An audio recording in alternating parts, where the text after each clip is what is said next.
Hello, in this video we're going to look at differentiation of polynomials.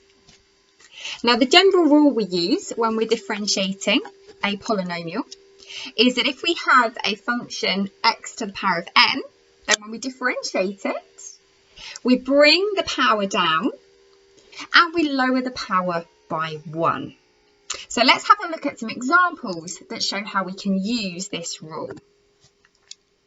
So this first example, we have the function y equals x to the power of 6, and we're asked to find dy by dx. And remember, dy by dx just means that we need to differentiate y. So we're going to start by bringing the power down. So the power in the current question is 6. So we're actually going to bring this down and multiply by 6.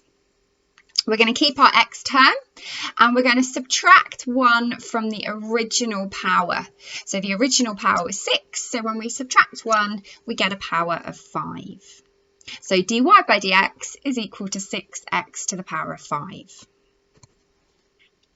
Now this next example is a little bit trickier because it's got a number in front of the x term, but we're still going to apply the same method. So we're going to start by bringing the power down. Now that means we're going to be multiplying by 3. Now that 4 is still there, okay? So we're going to be multiplying the whole function by 3. We're going to reduce the power by 1. So the original power is 3.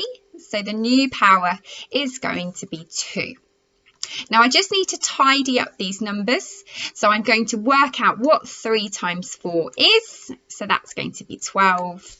So my dy by dx is equal to 12x squared. Now we can actually employ the same method when we have more than one term in a function. We just have to do things a term at a time. So we're going to start with the x to the power of 6 and simplify this. So we're going to start by differentiating. So we're going to bring our 6 down to the front and we're going to reduce our power by 1. Our next term, now when we've got a 3x, so our power at the minute is a 1. Even though we don't write it, it is a 1. So imagine bringing that 1 down and multiplying it by the 3. So that's going to stay at a 3. Now our power, we're going to reduce by 1. So that's going to become x to the 0. And we're going to tidy that up in just a second. Now let's have a look at the number term. So plus 6. Now it's worth noting that when we differentiate a number term, it actually disappears. It becomes 0. So differentiating 6, we're actually being left with 0. So we don't need to write anything further.